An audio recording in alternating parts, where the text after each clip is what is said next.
The translation work came in on a Tuesday afternoon, not through my usual channels, not from corporate clients or publishing houses that had built relationships with me over the past 5 years. This arrived through a discreet email with an untraceable sender, offering $5,000 for 2 days of work on a manuscript I wasn't allowed to discuss. I emailed back within the hour and asked for delivery details. The amount was generous enough to make me pause, generous enough to make me suspicious, but my bank account was speaking louder than my caution. I'd become someone who translated fragments of dead languages for wealthy collectors. That's what my life had narrowed to by 28. A woman in an apartment that was clean but impersonal, surrounded by dictionaries and reference materials, moving between assignments without building any real connections. The work paid better than most jobs required an education in, but it never demanded anything of me beyond accuracy and discretion. I was good at both because I'd learned early that staying invisible was safer than being seen. The manuscript arrived by courier Wednesday morning. I signed for it, set it on the table, and made coffee before I opened the envelope. The seal wasn't new. The edges had frayed from handling. It was old. Genuine old. Not the manufactured antiquity that sometimes crossed my desk. The paper felt fragile under my fingers, the handwriting flowing in Sicilian dialect that made my chest tighten unexpectedly. I recognized some words, the structure of certain phrases, because they lived in my memory, whether I wanted them there or not. My grandmother Lucia had been the keeper of these rhythms. She'd arrived at our house when I was 13, after my mother died. Cancer had eaten through her over 6 months, and my father couldn't manage a grieving child and an empty marriage. So when Lucia knocked on our door, he let her stay. She brought kitchen smells with her, and stories, and a voice that carried an accent that made even English sound like poetry. She taught me Sicilian the way she taught me to make pasta from scratch, not through formal instruction, but through immersion, through repetition, through the assumption that some things were inherited rather than learned. You carry the blood in you, she'd said once, her weathered hands guiding mine as I stirred sauce on the stove.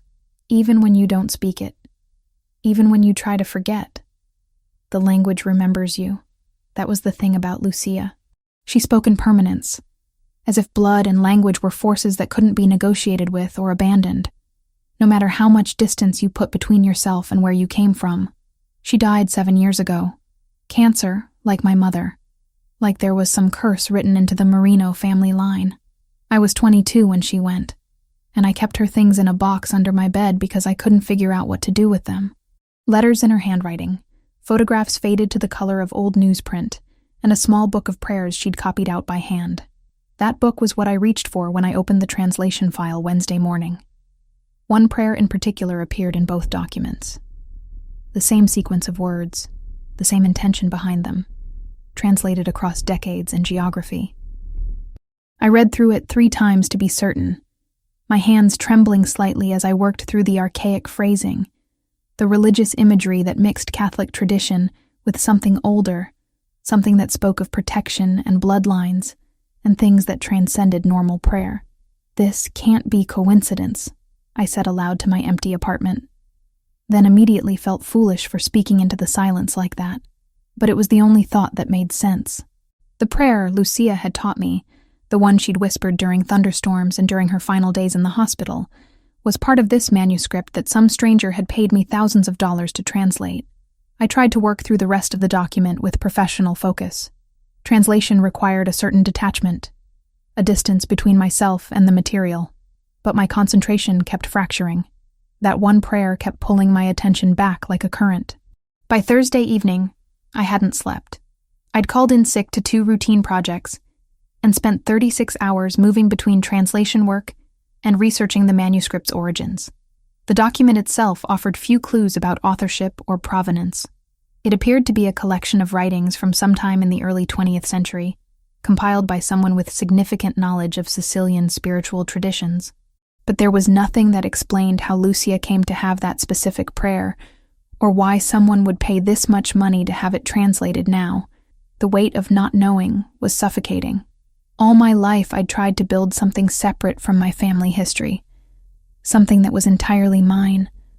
I'd chosen a career that dealt in precision and accuracy, which felt like the opposite of everything connected to my grandmother and the grandmother before her.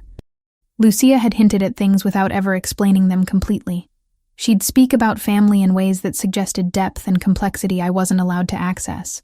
She'd use phrases like, the old ways, and what we protect, without clarifying what we meant or what required protection.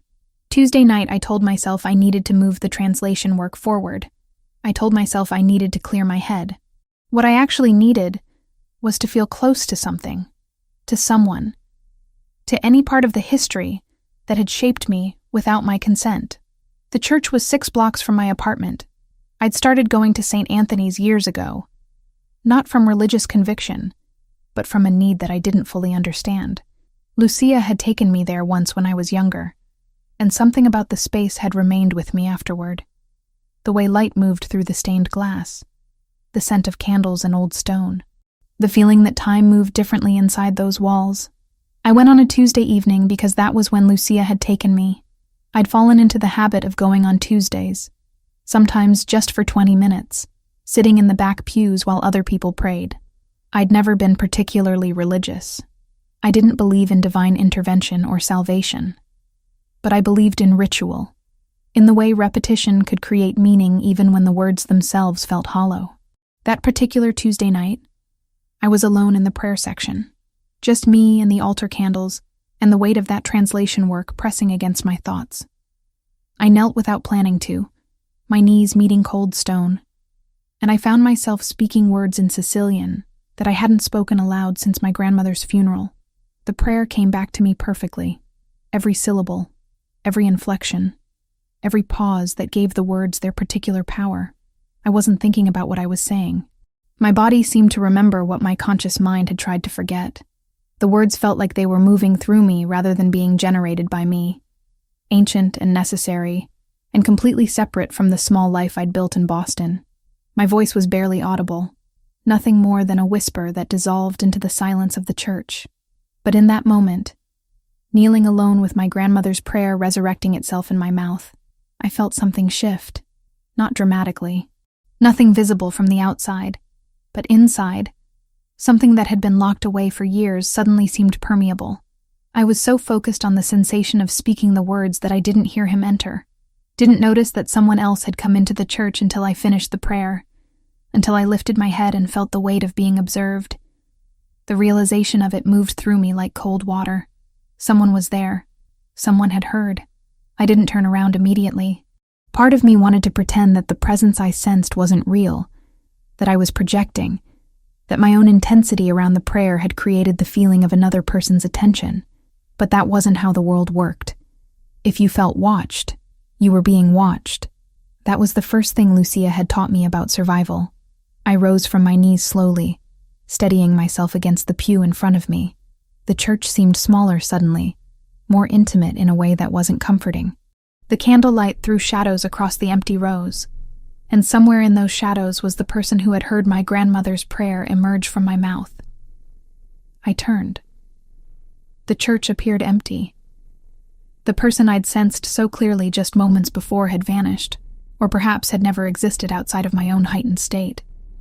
But the feeling of being seen remained, clinging to me like the scent of candle wax. Someone had been there. I was certain of it. And they had heard something they shouldn't have.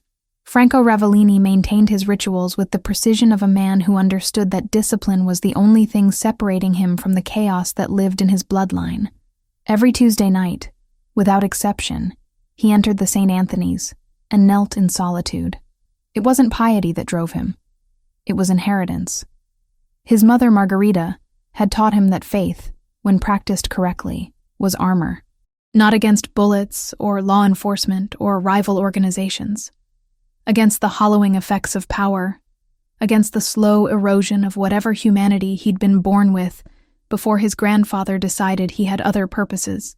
Margarita had died when he was 17, cancer that moved through her body like a thief, stealing pieces of her until there was nothing left but determination to make sure Franco understood one thing before she went, that some rituals mattered more than others. She'd taught him a prayer that had been in their family for generations, a prayer that his grandfather had designed specifically for the Ravellini line. It combined old Sicilian blessings with intentions that reflected their values, their code. Protection against enemies. Protection against the corruption that came with absolute power. Loyalty to family above all other considerations. Franco had been reciting that prayer every Tuesday for 15 years. Alone in this church. No one knowing except his closest confidants. It was the one space where he wasn't required to perform leadership, where he could simply be a man trying to maintain connection to something beyond the violence that defined his life. This particular Tuesday was supposed to be routine. Franco had meetings scheduled until late afternoon, problems emerging within the organization that required his attention. The Verciani family had been testing boundaries again, sending signals that they believed territory in Boston was negotiable. 3 weeks ago, an attack on one of his warehouses. 2 weeks ago, infiltration attempts at his import business. Roberto had warned him that escalation was coming, that this wasn't posturing anymore, but genuine threat assessment. Franco had listened to the reports in his office on the top floor of a building that officially housed corporate finance operations. He'd made decisions that would ripple through the city in ways that law enforcement would eventually attribute to gang violence or organized crime, never understanding the precise architecture of Franco's choices. Then, as the afternoon faded into evening, he'd felt the familiar pull toward the church. It wasn't logical. Leaving his office when the organization was under pressure seemed like the wrong decision.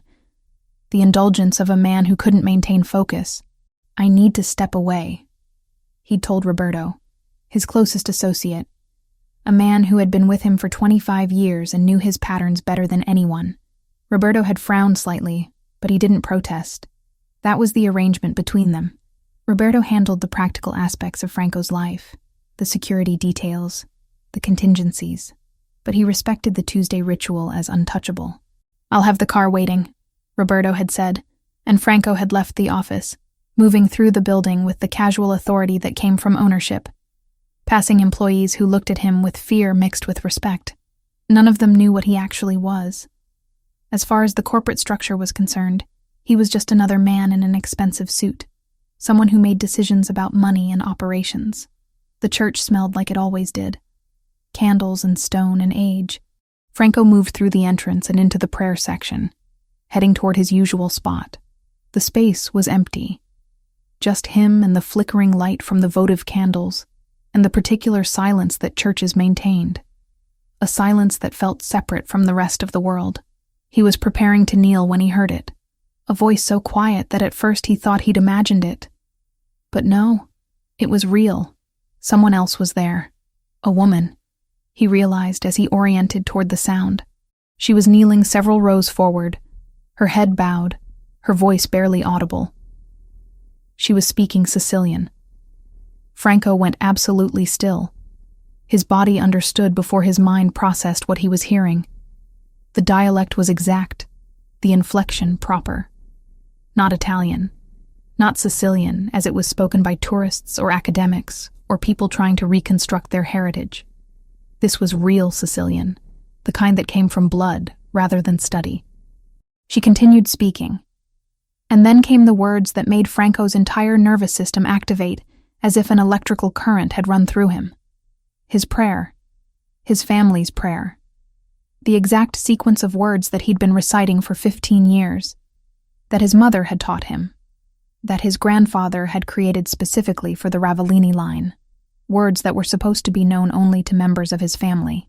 Franco found himself moving without deciding to move. Drawn forward like a predator recognizing something it needed to understand. The woman was completely absorbed in her prayer, unaware of his presence.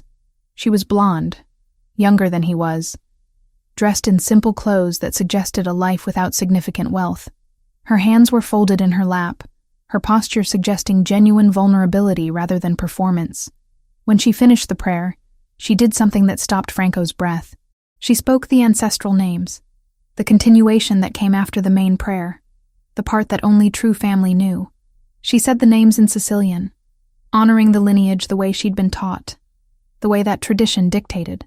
Franco was looking at a ghost, or at a piece of his history that had somehow manifested in physical form. He backed away carefully, moving toward the exit without drawing attention. His mind was fractured into multiple simultaneous realities.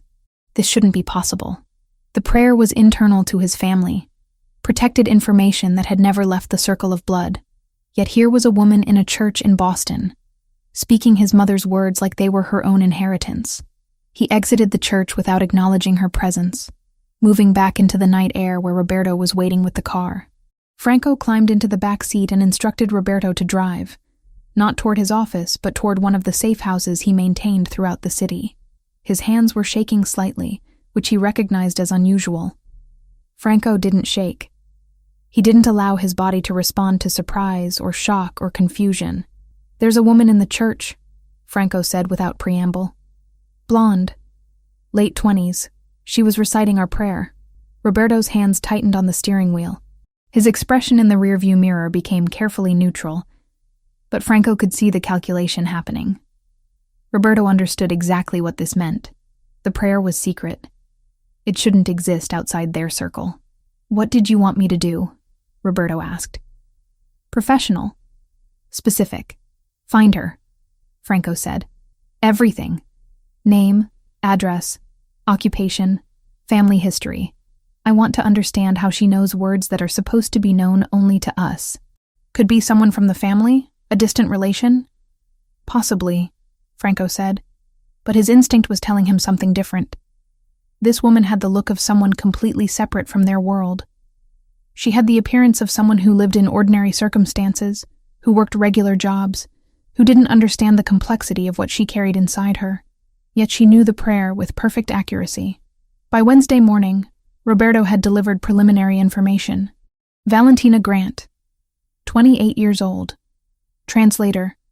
No criminal record. No connections to organized crime that were immediately apparent. Her mother was deceased. Father unknown. Absent since her birth. Her last identifiable family member was a grandmother named Lucia Marino, who had died 7 years prior. The name Marino struck Franco like a physical blow. Marino. That was the family name of his grandfather's wife. The connection had been lost generations ago, when certain family members chose to leave that life behind, when they married outside the structure and created distance. Franco had been perhaps 8 years old when his grandfather mentioned that the Marino line had essentially vanished from their world, that they'd made the choice to be ordinary. But here was a woman who carried that family name in her bloodline. A woman who knew their prayer. A woman who seemed to exist completely outside their world. Franco spent Wednesday evening unable to concentrate on business.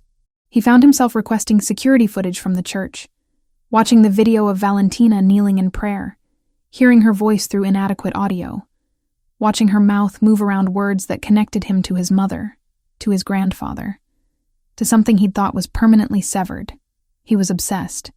He recognized it as obsession, acknowledged it as dangerous, and did absolutely nothing to stop it. By Thursday, Roberto had delivered a comprehensive file. Valentina's entire life laid out in documents and photographs and surveillance reports. She lived alone. She had few connections. She worked as a translator, which explained her language skills. She spent her evenings in her apartment, or at the church. She visited a Catholic bookstore on Thursdays. She occasionally spent time at a coffee shop on Charles Street. "She's clean," Roberto reported. "No criminal associations. No connections to rival families. As far as I can tell, she has no idea about organized crime or any of our world. Then how does she know the prayer?" Franco had demanded, though he knew Roberto had no answer to that question. That evening, Franco made a decision that surprised him with its impulsiveness. He instructed Roberto to continue surveillance on Valentina Grant. Not invasive surveillance, just observation. Just enough to understand who she was, what her patterns were, where her life intersected with his in ways that shouldn't have been possible. He justified it as security concern. If she knew information that was internal to his family, she could be a vulnerability. Rival families might try to use her. He needed to understand the scope of risk. He was lying to himself, and he knew it. But the lie was easier to live with than the truth, which was that Franco Ravellini had heard something in a church on a Tuesday night that had fundamentally altered his perception of what was possible in his life. He'd heard proof that his family extended beyond the boundaries he'd accepted, that there were threads connecting him to people he'd never met, that the past he'd assumed was closed off was somehow bleeding back into his present. By Friday, Roberto had delivered preliminary surveillance notes compressed into summary form. Her routine was precise and predictable. Every Tuesday at the church, every Thursday at the bookstore and coffee shop, workdays spent at her apartment. Weekends involved modest activities, nothing that suggested she had significant relationships or social connections. She lived like someone who had chosen isolation, which resonated with something Franco recognized in himself. They were similar in that way, both living small lives inside larger systems, both carrying weight that didn't get discussed or acknowledged. Franco didn't need to invent anything. The manuscript was already moving through his corporate channels before that church night. After hearing the prayer, he let the cued assignment reach Valentina and used it as a clean, professional bridge. It was a real document with real value. The only new part was his decision to step closer. When Roberto delivered the commission details to Valentina through the corporate channels, Franco found himself calculating timelines, considering how to approach her, whether she might recognize his name, or make connections that would complicate everything. He'd never done anything like this before, allowed impulse to direct his decisions. His entire life had been about control, about careful planning, about anticipating variables and eliminating uncertainty. Valentina Grant represented complete uncertainty, and Franco found that he wanted to step into that uncertainty rather than avoid it, which terrified him in ways that actual violence never did. Roberto Giardoni worked with the methodical precision of a man who had spent 25 years understanding how information moved through the world. He began his search on Thursday morning, pulling digital threads that connected to Valentina Grant through various databases and informant networks. By Friday afternoon, he had the preliminary file. By Saturday morning, he had refined it down to its essential components. Valentina Marie Grant, he reported to Franco in the private office that overlooked the Boston Harbor. 28 years old, born in this city, mother deceased when subject was 10 years old. Cancer. Father listed as unknown on birth certificate. No contact with subject since infancy. Current occupation is freelance translation work, specializing in rare languages and historical documents. Franco listened without interrupting, his gaze fixed on the photograph Roberto had obtained through security camera footage from the church parking lot. It showed Valentina in daylight, leaving the building after her prayer. She looked smaller outside the church, less luminous, but her face carried the same intensity that had struck him during her prayer. "Where does she live?" Franco asked. "Apartment building on Pinckney Street, 4th floor. She's been there for 3 years, pays rent on time, has minimal social connections, works from her residence most days. Regular patterns suggest highly structured lifestyle. Family: grandmother, Lucia Marino, deceased 7 years ago. That's the only identifiable family member in her recent history. Before that, records get fragmentary. The grandmother came to live with her when subject was 13. Mother's side of the family. The Marino name appears in immigration records from 1955, but tracking the lineage beyond that becomes difficult." Franco's hand stilled on the desk. Marino, the name that had supposedly disappeared from his family's orbit decades ago, that his grandfather had mentioned only once in a way that suggested the connection was severed intentionally. "How much do we know about Lucia Marino?" Franco asked. Roberto consulted his notes. "Lucia Marino, born 1928 in Palermo, Sicily. Immigrated to United States in 1952. Married to an American man named Michael Grant. No record of her involvement in any criminal activities after arriving in America. Lived quietly.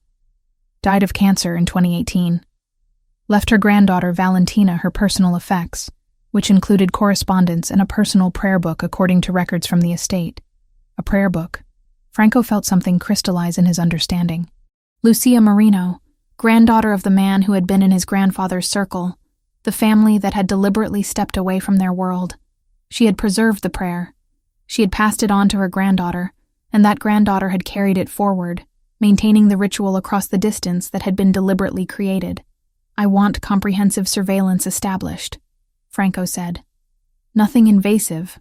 I want to understand her patterns, her connections, anyone she interacts with regularly. 3-week observation minimum." "That's extensive," Roberto said carefully. "Is there a security concern?" "There might be," Franco said, which wasn't entirely a lie. She knows information that she shouldn't know. Before we understand what that means, we need to understand who she is. Roberto accepted this without further questioning. Loyalty meant accepting Franco's decisions even when they seemed unusual. By Monday of the following week, Roberto had established discrete observation points. Surveillance began at 6 a.m, tracking Valentina's movements from the moment she left her apartment. Franco received daily reports. They became ritualistic, something he looked forward to in a way that disturbed him. Every afternoon, Roberto would deliver the summary. Valentina worked during the day, translating documents for various clients. She took breaks at specific times. She moved through her apartment in patterns that suggested routine built over years. Tuesday evenings, she went to the church. Thursday afternoons, she visited a Catholic bookstore and a coffee shop on Charles Street. She had no romantic relationships that were apparent. No close friendships. No social life beyond these structured activities. She was solitary in a way that Franco recognized, because it mirrored his own existence. They were both living small lives within their respective worlds, both carrying something that couldn't be easily articulated to people around them. She's received a corporate assignment, Roberto reported on Wednesday of the second week. Translation work. $5,000 for 2 days. The assignment came through intermediaries, and I've been tracing the chain. It's legitimate on the surface, but the structure suggests something else. When will she receive the assignment? Franco asked. Tomorrow. Corporate courier service. Franco nodded, already imagining how he would structure the arrangement, how he would engineer a reason to meet her in person. He could send Roberto to verify the quality of her work initially, then arrive himself for a personal consultation. It would be professional. It would be legitimate.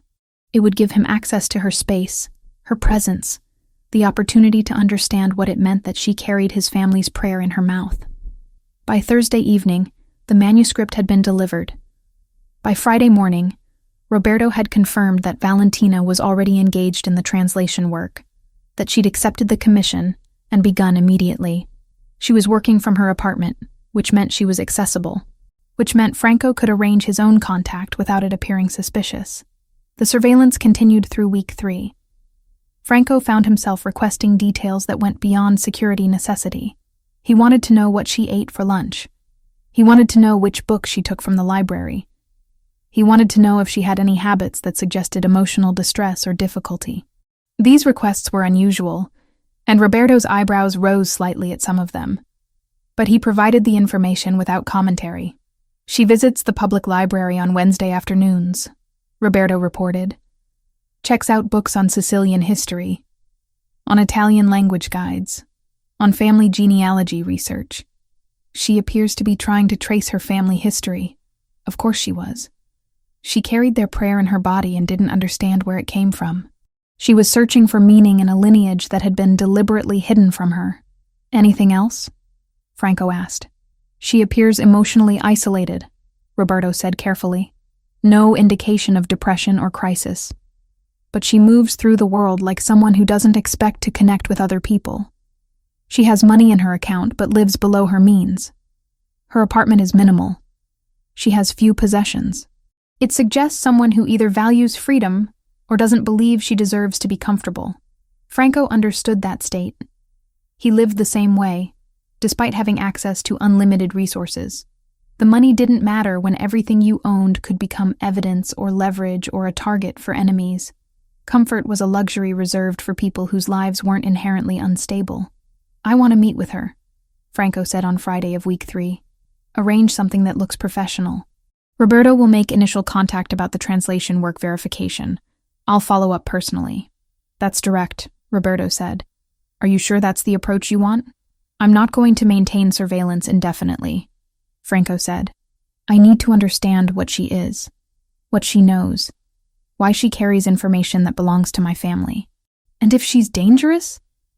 Then we'll discover that when we meet, Franco said, though he already knew with certainty that Valentina Grant wasn't dangerous. What she was a key, a piece of his history that had somehow found its way back to him. And Franco had spent too long in isolation to let that opportunity pass without reaching for it, regardless of the complications it might create. Roberto Giardoni's office was located in a building that officially housed import-export operations. The space was nondescript, professional, designed to deflect attention rather than attract it.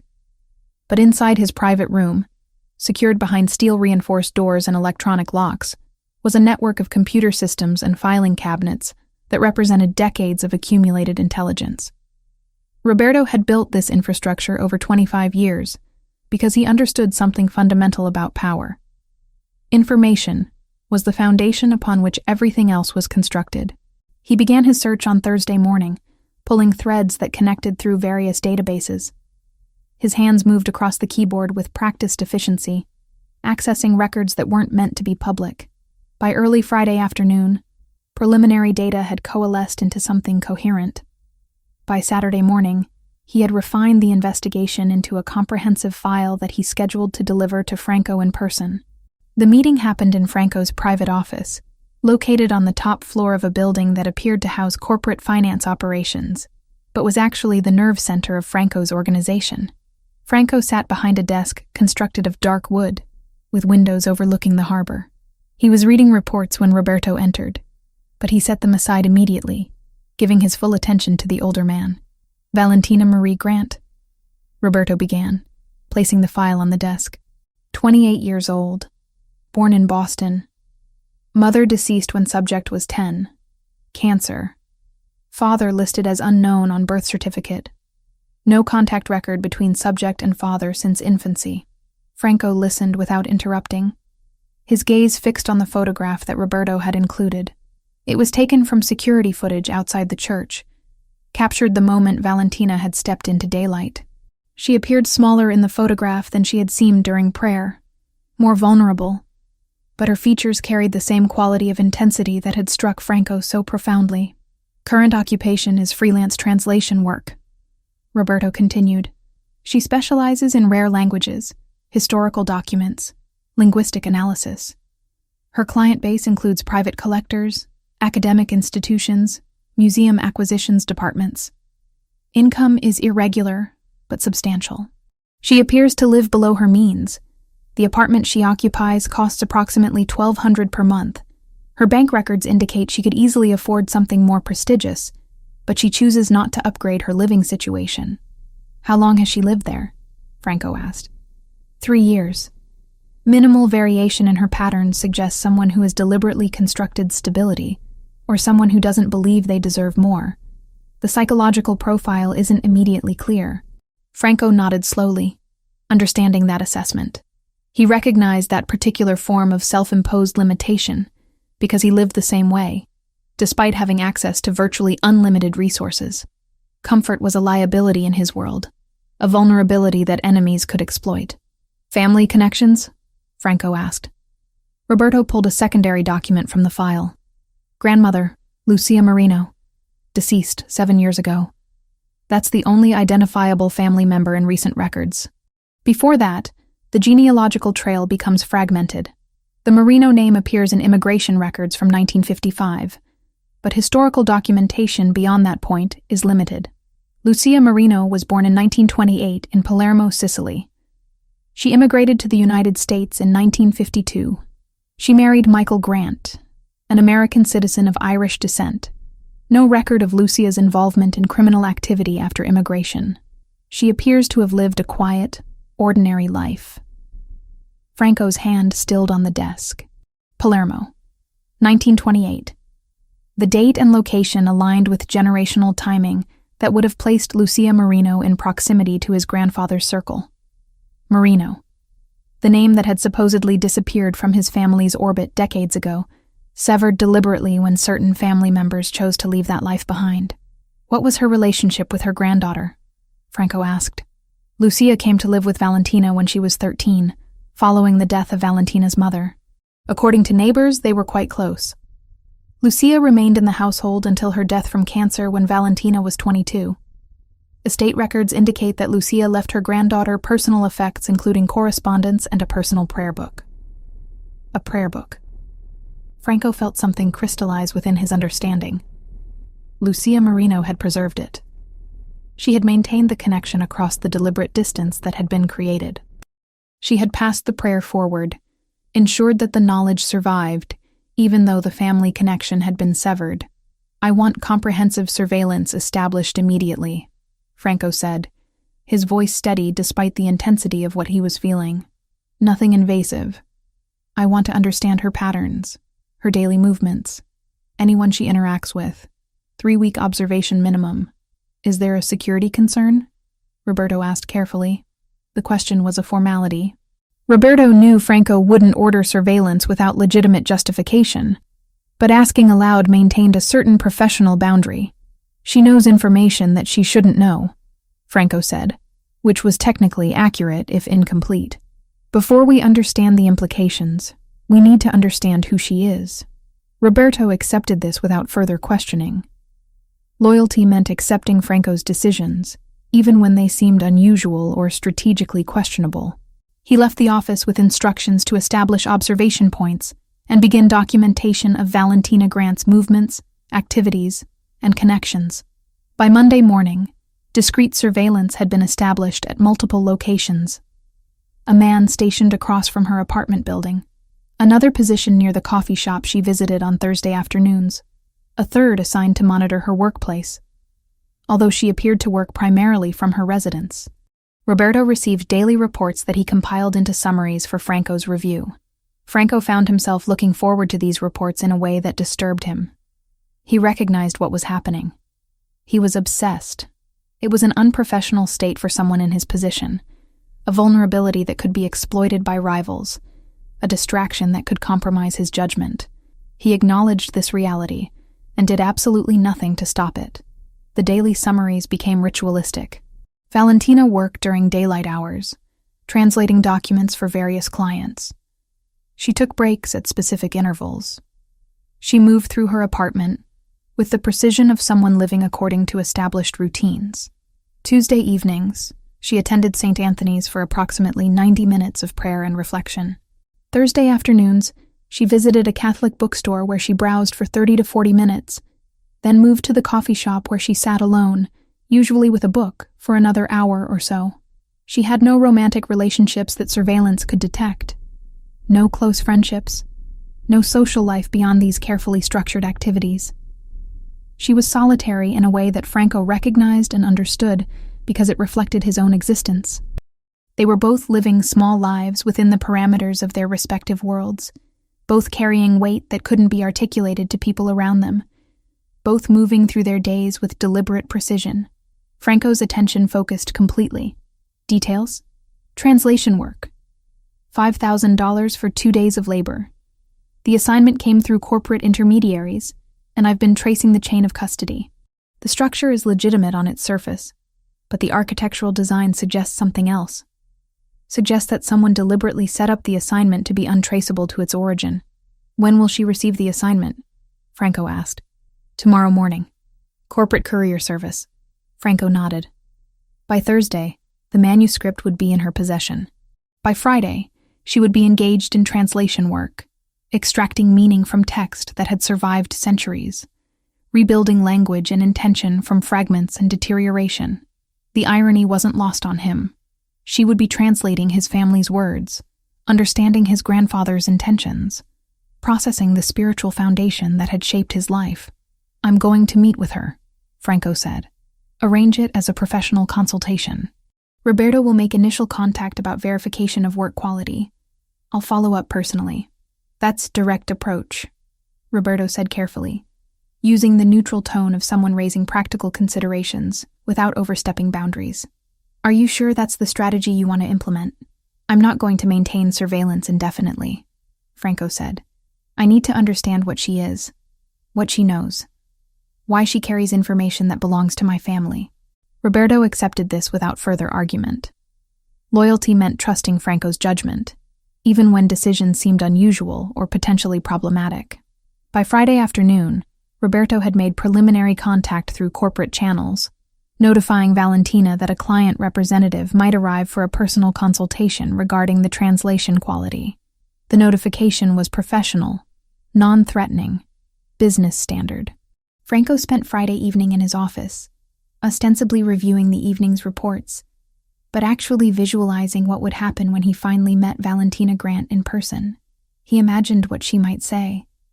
He imagined how she might react when he revealed his identity, He imagined the moment when she understood that his appearance in her life was not coincidence, but destiny. By Saturday morning, Franco had made his decision. He would visit her apartment Monday evening. He would present himself as the corporate client. He would explain that he wanted to review the translation work personally to ensure quality standards. None of this would be technically false, but all of it would be incomplete truth, strategically presented to accomplish his actual objective, which was simply to be in her presence, to hear her voice, to understand how a woman he'd never met could carry his family's prayer in her mouth like it belonged there. Roberto arranged the meeting through intermediaries. By Monday afternoon, the appointment was confirmed. Valentina would be expecting a visit from a corporate client. She would be preparing her translation work for review. She wouldn't be preparing for the moment that would reshape the trajectory of her entire life, though that preparation would have been impossible in any circumstance. Franco dressed carefully Monday evening, not in the expensive Italian suits that he wore to business meetings, but in clothes that were still elegant, but less conspicuously wealthy. He wanted to present himself as someone successful, but not ostentatiously so. Someone who could blend into ordinary circumstances while maintaining an underlying presence that suggested power. Roberto drove him to Valentina's apartment building. The old brick structure stood on Pinckney Street, a neighborhood that had gentrified unevenly, where young professionals lived alongside families who had inhabited the area for decades. Franco climbed the stairs to the 4th floor, his heart moving in a rhythm that he found unfamiliar. He was nervous. That was unusual. Franco Ravellini didn't experience nervousness. He experienced calculation and decision and execution. But as he approached her apartment door, he felt something that resembled anxiety, a sense that stepping through the threshold of her space was going to irrevocably alter something fundamental about his understanding of his own life. The night after Franco left my apartment, sleep became an abstraction. I lay in darkness, staring at the ceiling, replaying every moment of our encounter in precise detail. His face, his voice, the way he'd positioned himself with deliberate control, as though every movement had been calculated in advance. The revelation about his name hadn't been surprising exactly, but it had been transformative. It had reorganized how I understood the events that had led to his appearance in my life. Friday morning found me at my computer before 6 o'clock. The research began as casual internet searches and evolved into something more systematic. Franco Ravellini returned thousands of results, most of them vague business references or corporate documentation. But there were other articles too, buried in local news archives and law enforcement publications. Articles about organized crime in New England. References to his name alongside words like investigation and suspected and alleged. Photographs that showed him in contexts I hadn't anticipated, always surrounded by men in dark suits, always accompanied by an expression of controlled authority. I found myself reading about crime families and territory disputes and business operations that existed in worlds entirely separate from my own. The information was disturbing, not because it was shocking, but because it clarified something I'd been instinctively understanding since he'd walked into my apartment. Franco Ravellini wasn't a corporate client. He was someone dangerous, in ways that extended far beyond the physical realm. By Saturday morning, I hadn't slept more than 2 hours total. My hands trembled as I continued reading. My apartment felt smaller, the walls pressing inward. Every sound from the street seemed significant. Every notification on my phone triggered anxiety. I understood, in a way that was becoming increasingly difficult to ignore, that knowing what Franco was had changed the calculation entirely. It wasn't possible to unknow it. It wasn't possible to return to the moment before I'd understood. I made a decision Saturday afternoon that surprised myself with its irrationality. I hired a private investigator to locate my father. I knew it was desperate, knew it was likely futile, but I needed to understand something about my own history that might contextualize what was happening with Franco. The investigator was expensive, charging an hourly rate that consumed a significant portion of my translation income, but I provided him with what little information I possessed. My father's name, his approximate age, the knowledge that he'd disappeared in 1994. By Sunday evening, the investigator had sent preliminary information. Thomas Grant, my father, was alive and living in Connecticut under what appeared to be his original name. He'd relocated there in 1995, the year after I was born. He worked in insurance. He had never remarried. He had no criminal record. There was no indication that he'd ever been involved in organized crime. I drove to Connecticut Sunday night, which was probably insane. I drove 3 hours through darkness, following GPS directions to an address that represented the first concrete connection to my father that I'd ever attempted. His house was small, modest, situated on a quiet street where people who lived ordinary lives built quiet lives. I sat in my car outside his residence for 45 minutes before I found the courage to approach his door. Thomas Grant answered on the second knock. He was older than I'd imagined. His hair gray, his face carrying the exhaustion of someone who'd been carrying weight for decades. Recognition didn't flash across his features immediately, but confusion did. A woman standing on his porch at 10 o'clock on a Sunday night clearly wasn't an expected visitor. "My name is Valentina Grant," I said, my voice steadier than I felt. "I'm your daughter." His reaction was physical. His hands gripped the doorframe. His breathing changed. For a moment, I thought he might actually collapse. Then he stepped back, pulled the door open fully, and gestured me inside without speaking. The conversation that followed lasted until nearly 3 a.m. Thomas revealed everything with the kind of desperation that comes from holding secrets for decades and suddenly being given permission to release them. He told me about meeting my mother at a restaurant where she worked as a server. He told me about falling in love with someone whose family he didn't understand. He told me about the night that men came to his apartment and delivered a message that changed everything. "They didn't threaten me explicitly," he said, his voice hollow. "They just explained the situation. Explained that your mother came from a particular family with particular connections. Explained that if I wanted to keep my daughter alive, I needed to disappear. Not from the country, not from Boston necessarily, but from her life completely. They said that my presence was a vulnerability. They said that if I loved you, I would leave." "And you believed them?" I asked. Though I already knew the answer, I had no reason not to believe them, he said.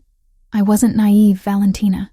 I understood what they were, and I understood that they had the capacity to do what they threatened. So I left. I left your mother because I believed it was the only way to keep you safe.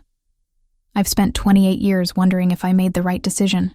Thomas described receiving word of my mother's death through indirect channels. Cancer, he'd been told, though he'd never confirmed it directly. He'd watched my life from a distance, through investigative reports that he'd hired over the years. He'd seen photographs of me entering my apartment building, going to work, attending church. He'd preserved those photographs in a box that he showed me, his hands shaking slightly as he turned each one. "I wanted to contact you so many times," he said, "but I was afraid. Afraid that reaching out would endanger you. Afraid that whoever had threatened me was still watching, still waiting to see if I'd violate the terms of my exile. Afraid that you'd hate me for leaving." The conversation created a peculiar reconciliation. Not forgiveness exactly, because forgiveness required that he'd done something I could blame him for. And I understood now that he'd made a choice that was impossible to judge from the outside. He'd chosen my safety over his presence in my life. That was something I could respect, something I could process, something that recontextualized my entire understanding of abandonment. "What's changed?" Thomas asked, as morning light began filtering through his windows. "Why now? Why have you searched for me now?" I couldn't explain it completely. I couldn't tell him about Franco or the prayer or the surveillance, or any of the elements that had destabilized my carefully constructed equilibrium. Instead, I told him I was trying to understand my family, trying to understand the heritage that had shaped my life without my knowledge or consent. Monday evening, Franco appeared at my apartment door with flowers and chocolate. The flowers were lilies, pure white, and the chocolate was imported, expensive, chosen by someone who understood that details mattered. He looked different in my space during daylight hours, less predatory, more human, but there was still an intensity in his presence that made my breathing shallow. "I placed you under surveillance," he said without preamble, without any attempt at softening the confession. "I followed your movements for 3 weeks. I learned your patterns. I arranged for you to receive a translation assignment that would give me a pretext to meet you. I've been obsessed with you since the moment I heard you pray. That's what you need to know about me, Valentina." I don't do things halfway. When something interests me, I pursue it completely, regardless of the ethical complications. I should have been terrified. I should have asked him to leave, should have called the police, should have done any number of things that would have protected me from someone who just confessed to systematic surveillance. Instead, I listened to the vulnerability in his voice and recognized something of myself in the desperation beneath his confession. "I'm offering you a choice," Franco said. "A real choice. Not coercion. Not manipulation. I can disappear from your life completely if that's what you want. I'll ensure your safety.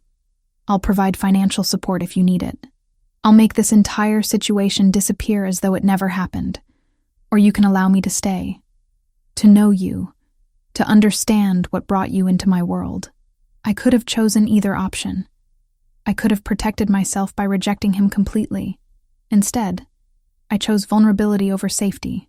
I chose to allow him access to the parts of my life that I'd kept guarded for so long. I chose to step into uncertainty with someone dangerous. Someone whose world was fundamentally incompatible with my own. Someone whose obsession with me mirrored my growing obsession with understanding who he was and what his interest in my existence might mean.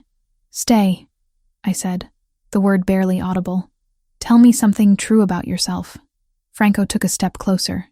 His hand reached out, fingers brushing against my jawline with careful intentionality. "Everything about this is true," he said. "My obsession with you. My need to understand how you know my family's prayer. My certainty that meeting you wasn't coincidence but destiny. All of it is completely true. That's what terrifies me most. I don't do well with things I can't control. And you, Valentina, are completely uncontrollable."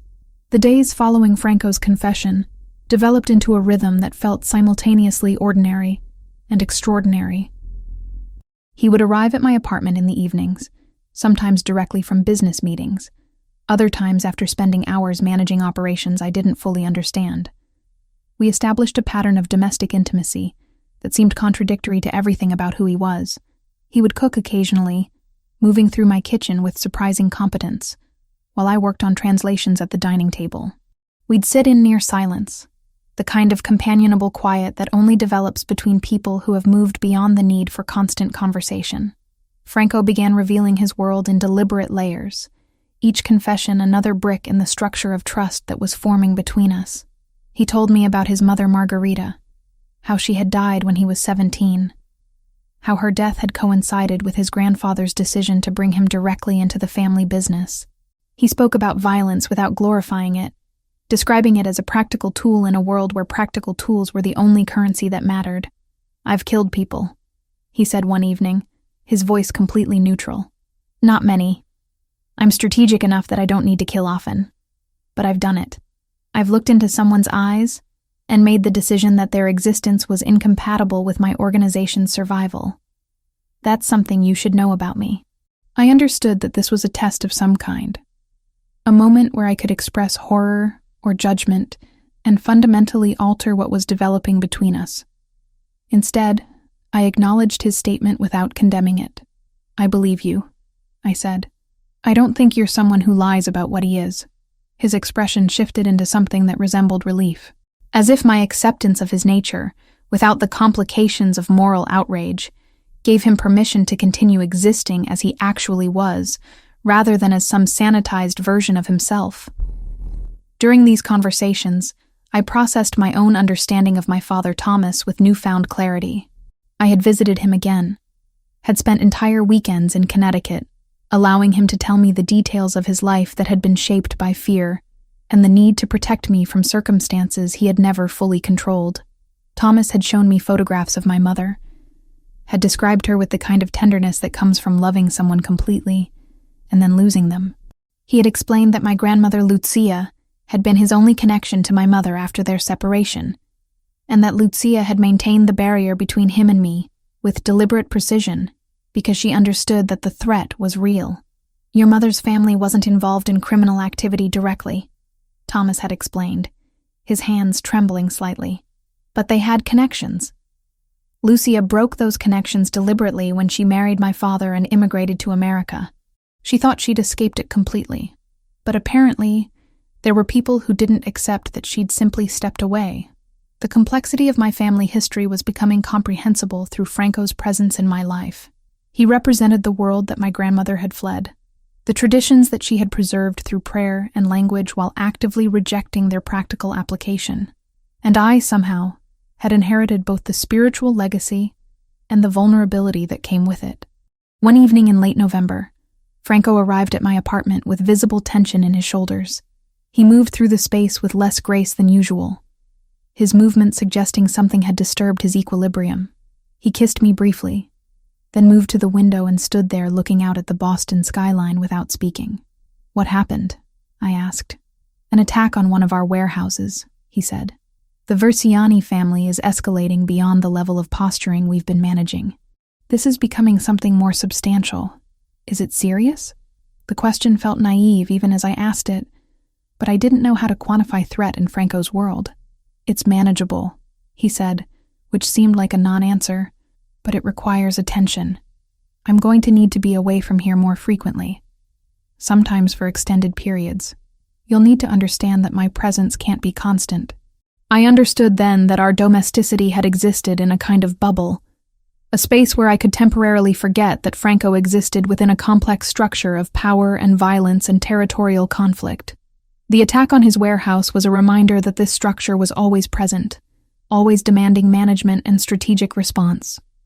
Roberto appeared at my apartment the following Tuesday evening, which had never happened before. His arrival suggested that something had shifted in Franco's operational security protocols. Roberto stood in my living room with his characteristic professional demeanor, though I could detect something approximating concern beneath his carefully neutral expression. "Franco is occupied with operational matters," Roberto said. "He asked me to inform you that there may be escalated activity over the coming weeks. He wants you to be aware that your safety is a priority, but that his availability will be compromised." "Is he in danger?" I asked directly. Roberto considered the question with the gravity it deserved. "Franco is always in danger," he said. "That's the nature of his position, but he has survived 32 years in this world through a combination of strategic thinking and the loyalty of people who are willing to sacrifice for him. I'm among them. So the danger is managed as much as it can be managed in circumstances like these." After Roberto left, I spent the night researching the Versiani family. Online information was limited but suggestive. They were described as a rival organization, based in New York, but attempting to expand territory into New England. They were allegedly involved in operations that ranged from traditional organized crime activities to more modern criminal enterprise. They were considered dangerous enough to warrant FBI attention, though law enforcement's effectiveness against organizations like them appeared limited. Franco called me at 3 a.m. His voice carried the particular quality of exhaustion that comes from making decisions with significant consequences. "I need you to understand something," he said without preamble. "My world is about to become more complicated. Wars don't resolve themselves quickly, and the Versiani situation appears to be developing into something that will consume significant time and resources. I don't want you to be caught in the crossfire of that. Not physically, but emotionally. Not because I don't want you in my life, but because I want you to have the option to remove yourself if this becomes too much. Are you offering me an exit?" I asked, hearing the vulnerability in my own voice. "I'm offering you reality," he said. "I'm offering you the truth that being connected to me means being connected to all of this. The violence, the complexity, the uncertainty. I know what I'm asking of you, and I want you to make that choice with complete information." "I don't need to leave," I said. "I'm choosing to stay." There was silence on the line, the kind of silence that carries weight. "Then I need to move you somewhere safer," Franco said. "Somewhere that I can protect you more effectively. I have a house in the suburbs. It's secure. I want you to move there while this situation develops." The proposal should have terrified me. It should have triggered every instinct of self-preservation I possessed. Instead, I felt a strange sense of relief. Moving to Franco's secure location meant surrendering control, but it also meant surrendering the isolation that I'd maintained for so long. It meant accepting that I was no longer moving through the world alone, that someone with considerable resources had determined that my safety mattered enough to require extraordinary measures. "When?" I asked. "Monday," he said, I'll have someone assist with your transition. Pack essentials. Don't worry about most of your possessions. The house has everything you'll need. That Friday evening, Franco appeared at my apartment for the last time in that space. He moved through the rooms with the deliberation of someone taking final photographs in his memory. He stood in front of the altar where I kept photographs of Lucia, studying the images like they might reveal secrets. Your grandmother was remarkable, he said. She preserved something that was supposed to be protected and secret. She did it anyway, maintained the connection across distance and deliberate severance. That took courage. She was, I agreed. I'm just now understanding how much. Franco pulled me close, his arms surrounding me with the kind of protective intensity that suggested he was preparing for a separation. Once you move to the house, things are going to change. I won't be able to maintain the level of proximity we have now. There will be days where I'm completely absent. There will be decisions I'm making that you won't be informed about because the information would place you in danger. You're going to have to trust me through circumstances where trust is the only currency that matters. I nodded against his chest, understanding that we were entering a new phase of whatever this was. A phase where safety required sacrifice, where protection required distance, where love existed alongside danger in ways that I was only beginning to comprehend. The safe house existed in a state of controlled isolation. Located in the suburban reaches of Boston, where properties sat back from roads behind wrought iron gates and mature trees, it was a mansion disguised as understated wealth. From the outside, it appeared to be simply an expensive home owned by someone who valued privacy. Inside, the architecture revealed its true purpose. Reinforced windows that appeared decorative, but were constructed from materials designed to withstand significant force. Cameras positioned at strategic angles throughout the interior and exterior perimeter. Security systems integrated into walls in ways that were barely visible unless you knew what you were looking for. Franco had given me a tour on Monday morning before disappearing for meetings that would occupy his attention for the next 3 days. He'd shown me the kitchen, the library, the master bedroom that had windows overlooking a private lake that reflected gray November sky. Everything I could possibly need was provided. Food stocked in the refrigerator, books arranged on shelves, a workspace set up with computer systems and translation tools. You won't be imprisoned here, he'd said, showing me the security panel that controlled the gate. You can leave if you want to, but I'd prefer that you didn't. Not until the situation stabilizes. The situation didn't stabilize. By Wednesday, Franco arrived at the house with visible injury. His left shoulder was bandaged beneath his shirt, and he moved with the careful deliberation of someone managing pain. I didn't ask what had happened. I understood that certain details would be withheld for my protection. That complete knowledge of his operations could create vulnerabilities. What struck me most was how he allowed me to see him injured. He didn't hide it or downplay it. He simply accepted my presence as he showered and changed, letting me help him into clean clothes, permitting my hands to touch the bandage with careful gentleness. It was an intimacy that transcended the physical. How bad? I asked. Manageable, he said, which had become his standard response to any question about the severity of circumstances. It'll heal. Everything heals eventually. Thursday evening, Franco's focus shifted partially toward me. He brought files into the library where I'd been working on routine translation assignments, spreading documents across the heavy wooden table. I need your expertise, he said. These are intercepted communications, Russian. I need to know what they say, but more importantly, I need context. I need to understand what they're planning. I examined the documents. They were photographs of written communications, some in Russian Cyrillic, some in English with Cyrillic notations. The vocabulary was military in nature, discussing movements and operations and strategic positioning. This is complicated, I said. Some of this is coded. They're not being completely explicit because they suspect their communications might be monitored. But you can interpret the subtext? Possibly, I said. Give me time.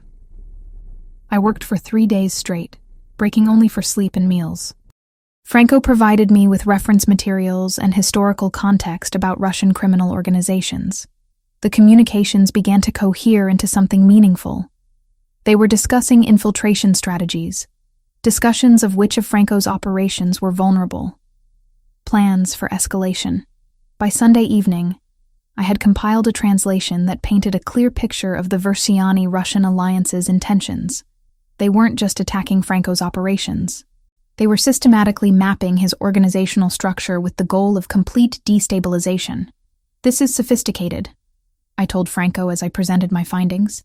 "They're not acting rashly. They're conducting reconnaissance, understanding your vulnerabilities before they make a major move. Which means we have time," Franco said, though his expression suggested that time was a limited commodity. "Thank you. This information changes our strategic calculations significantly." He kissed me briefly, then was gone again, pulled back into meetings and decisions that would shape how his organization responded to the threat developing around us. Tuesday evening arrived with the particular quality of quiet that November carried into New England. Franco appeared unexpectedly, which had become rare. His absence had been extended, his presence becoming something I'd learned not to anticipate. But on Tuesday, at exactly 7 o'clock, he entered the safe house carrying the weight of 3 weeks of conflict. "I want to pray," he said without preamble. "I want to pray with you." I understood immediately what he was asking. He wanted to recite the prayer together, to share the spiritual practice that connected him to his family, and connected me to mine through the blood inheritance I was only beginning to understand. We knelt together on the library floor, the space we'd come to occupy during our evenings together. The fireplace cast dancing shadows across the room. Franco's hands found mine in the darkness. "I learned this prayer from my mother," he said softly. "She taught it to me when I was 7 years old. She said that it was designed to protect those who belonged to our family, that it carried power because it was spoken with intention. I stopped believing in that power when she died. I thought the prayer had failed because she got sick anyway. But I was wrong." "How do you know?" I asked. "Because I'm still alive," he said. "Because you're here. Because somehow, across generations and deliberate severance, you carry this prayer in your blood. The power wasn't about preventing death. It was about maintaining connection across distance and time." We recited the prayer together. His voice moved beneath mine, the Sicilian words creating harmony that was almost musical. When we finished, Franco remained kneeling beside me, his hand gripping mine with intensity that suggested he was anchoring himself to something real. "My mother died of cancer," Franco said, "when I was 17. It consumed her over months. I watched her deteriorate, and I couldn't do anything to stop it. She was the strongest person I knew, and the disease didn't care about strength." I felt my chest tighten. "My mother died of cancer too," I said, "when I was 10. I barely remember her face now. I have photographs, but those aren't the same as actual memory." Franco turned to me then, understanding crystallizing in his expression. "You understand loss then. You understand what it means to have something essential taken before you're ready to let it go." "I do," I said. He pulled me close, his arms surrounding me with the kind of protective intensity that had become his physical language. We stayed like that for hours, kneeling in front of the fire, holding each other in the way that people do when they've recognized in each other something fundamental about survival and grief. Later that evening, as we lay together in the master bedroom, Franco traced patterns across my skin with careful fingers. His touch was exploratory, gentle in a way that contrasted with the controlled violence that typically characterized his physical presence. He moved slowly, giving me opportunities to withdraw, to establish boundaries. Instead, I drew him closer, accepting the vulnerability that he was offering. We made love with an intimacy that transcended physical connection. It was an acknowledgement of shared trauma, a recognition that we were both people shaped by loss and the need to survive circumstances beyond our control. When he held me afterward, his breathing gradually slowing as sleep approached, I felt something settle within me, a sense of belonging that I'd searched for my entire life and never quite found until this moment. "Don't leave me," I said into the darkness. The words escaped before I could reconsider them. "I can't make that promise," Franco said with brutal honesty. "The war with Versiani might require sacrifices that I can't anticipate, but I can promise that you're the reason I'm fighting to survive it." Everything I do now is calculated toward creating a future where I can exist in this space with you without constant threat. It was the most romantic thing anyone had ever said to me, precisely because it was devoid of false promises. Franco wasn't offering me certainty. He was offering me his commitment to try, his willingness to sacrifice, his genuine desire to build something that transcended the violence of his world. By Wednesday morning, he was gone again, pulled back into operational necessities, but he left something behind.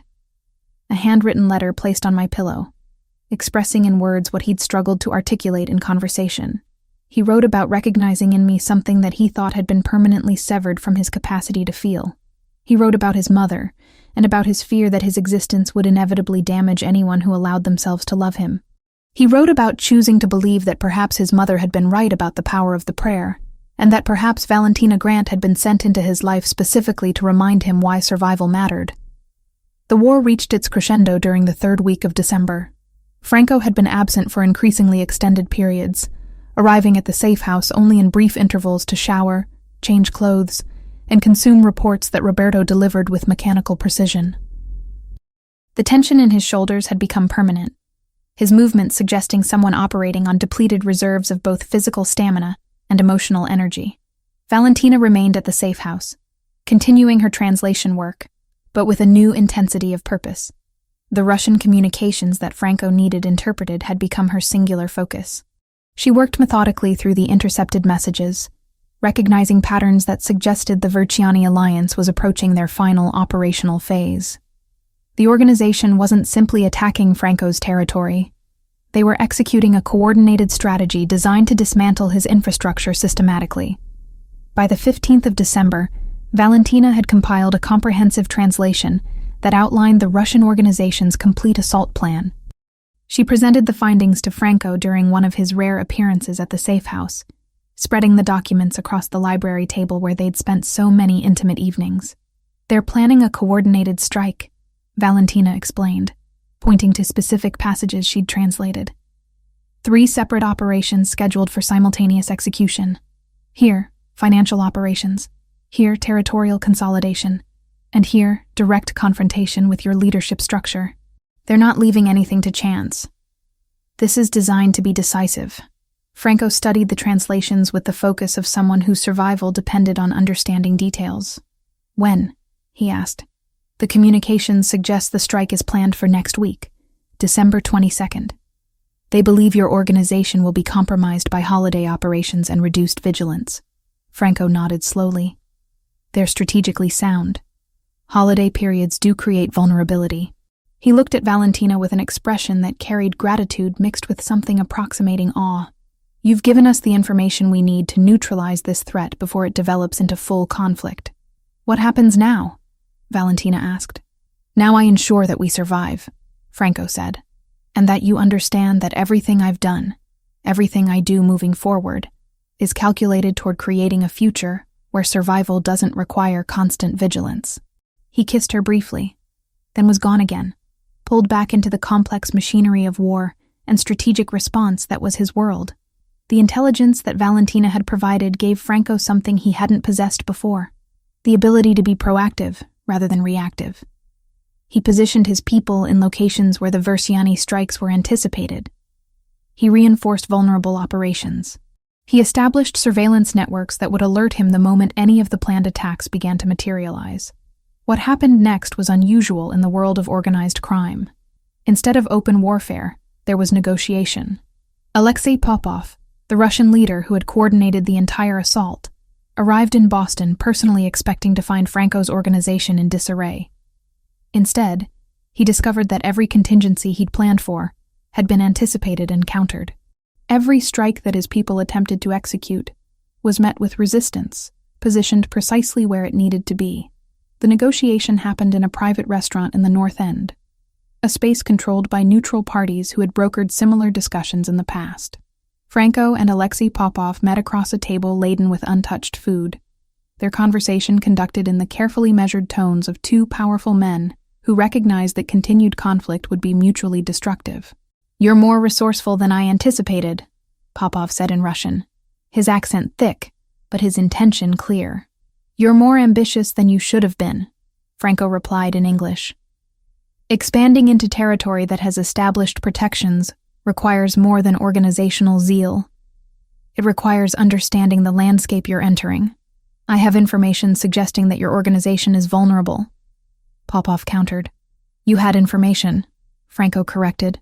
Past tense. The woman who translated your intercepted communications for me understands Russian military dialect better than your people understand operational security. Your every plan was visible to me before you executed it. Popov's expression hardened, but he recognized the reality of the situation.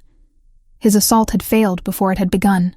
The Ravellini organization remained intact, their operations uncompromised, their leadership secure. Continuing to press forward would only result in losses that couldn't be absorbed. What do you propose? Popov asked after a silence that stretched across minutes. Withdrawal, Franco said simply. Your organization focuses on territories where you don't conflict with my interests. Verciani family concentrates on operations outside New England. In exchange, you receive a payment that compensates for the time and resources you've invested. Everyone survives. Everyone profits. Nobody declares victory because the terms are designed so that both parties understand mutual respect. Pragmatism won. Popov accepted the terms because they represented the best outcome available given the circumstances. Within 48 hours, the Russian organization had begun dismantling their Boston operations. The threat that had dominated Franco's attention for weeks suddenly dissipated, not through destruction, but through negotiated capitulation.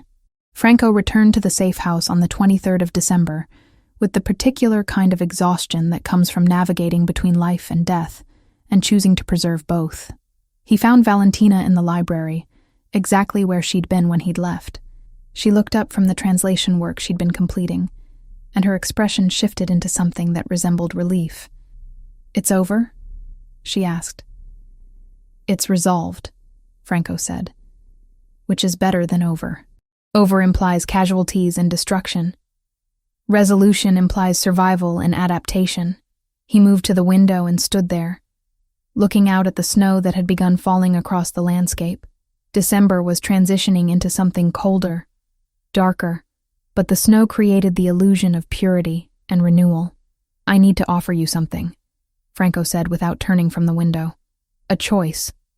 A real choice. Not something constrained by circumstances or obligation. You can leave. I'll provide you with $250,000. New documents if you want them. Complete financial support for whatever life you want to build. Or you can stay and continue building what we've started here. And if I leave? Valentina asked. Then I wish you well and I disappear from your life, Franco said. Roberto will ensure your safety. You'll never worry about the Verciani or any other organizational threat. You'll be free. Valentina stood and moved to the window beside him. She looked at the snow falling across the landscape and understood that she was at a crossroads that genuinely offered two paths forward. I don't want to leave, she said finally. I'm choosing to stay. But not because I feel obligated. Because I want to. Franco turned to her then. Then we rebuild, he said, together.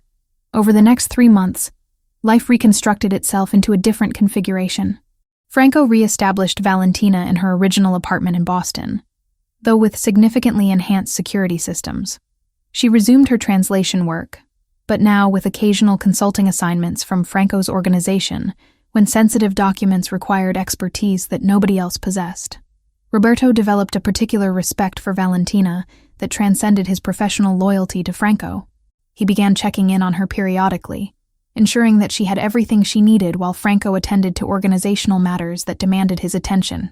Valentina reconnected with her father Thomas, visiting him in Connecticut once monthly. Their relationship deepened through conversations that finally addressed the fundamental abandonment that had shaped her childhood. Thomas introduced her to extended family that she'd never known existed.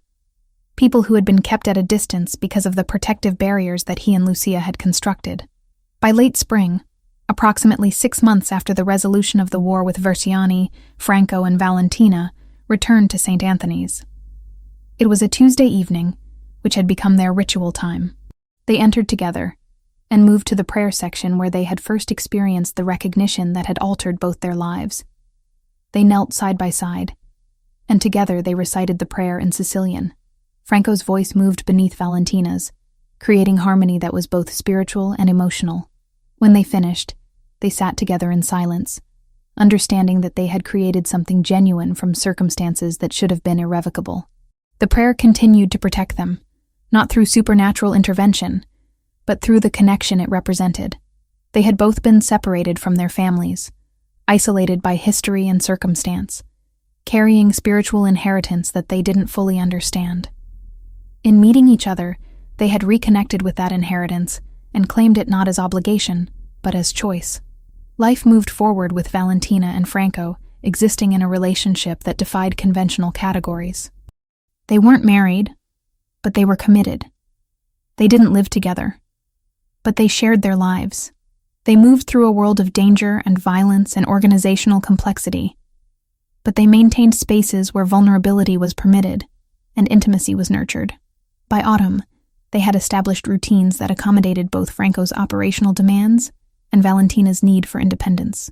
She had become a trusted consultant to his organization, her linguistic expertise proving invaluable for navigating international operations and negotiations. But she maintained her own translation business, her own identity separate from Franco's world. The prayer that Lucia Marino had preserved across decades of diasporic distance continued to circulate through their lives. It had survived immigration and abandonment and deliberate severance, emerging in the mouth of a woman who didn't fully understand its origin until she met the man whose family had created it generations before she was born. In the end, they had both discovered what that prayer had promised all along, that protection came through connection, that family persisted across distance and time, and that love could exist alongside danger when both parties chose vulnerability over self-preservation. They had found in each other what they'd both been searching for their entire lives: recognition from another person who understood what it meant to carry history that belonged to you whether or not you had requested it,